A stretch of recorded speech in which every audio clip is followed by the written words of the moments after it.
एक बार एक संत के दो शिष्य उनसे मिलने जा रहे थे। पूरे दिन का सफ़र था। चलते चलते रास्ते में एक नदी पड़ी। उन्होंने देखा कि उस नदी में एक स्त्री डूब रही है। दोनों शिष्यों के लिए स्त्री को स्पर्श वर्जित माना जाता है। ऐसी दशा में क्या करें? उन दोनों शिष्यों में से एक ने कहा, हमें मर्यादा का पालन करना चाहिए। स्त्री डूब रही है तो डूबे, हमें क्या। लेकिन दूसरा शिष्य अत्यंत दयावान था। उसने कहा, हमारे रहते कोई इस तरह मरे यह तो मैं सहन नहीं कर सकता।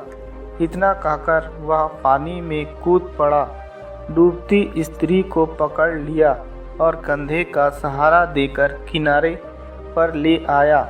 यह सब घटना दूसरा शिष्य दूर से ही देख रहा था। फिर दोनों शिष्य अपने गुरु से मिलने चल पड़े। रास्ते भर वह दूसरा शिष्य कहता रहा कि मैं जाकर गुरु जी से कहूँगा कि आज इसने मर्यादा का उल्लंघन करके इतना बड़ा पाप किया है। दोनों शिष्य कुछ ही पल में अपने गुरु के सामने पहुँचे तो दूसरे शिष्य ने एक सांस में सारी बातें कह सुनाई। गुरुवर, मैंने इसको बहुत रोका पर यह माना ही नहीं। बड़ा भयंकर पाप किया है इसने। गुरु ने इसकी बात बड़े ध्यान से सुनी। फिर पूछा, इस शिष्य को उस स्त्री को कंधे पर बाहर लाने में कितना समय लगा होगा? शिष्य बोला, गुरुवर, कम से कम 15 मिनट तो लग ही गए होंगे। अच्छा। गुरु ने फिर पूछा, इस घटना के बाद यहाँ आने में तुम लोगों को कितना समय लगा होगा?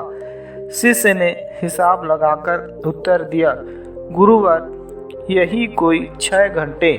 गुरु ने फिर कहा, भले आदमी, इस बेचारे ने तो उस स्त्री की प्राण रक्षा के लिए उसे सिर्फ 15 मिनट ही अपने कंधे पर रखा, लेकिन तू तो उसे पिछले 6 घंटों से अपने मन में बैठाए हुए है, वह भी इसलिए कि मुझसे इसकी शिकायत कर सके।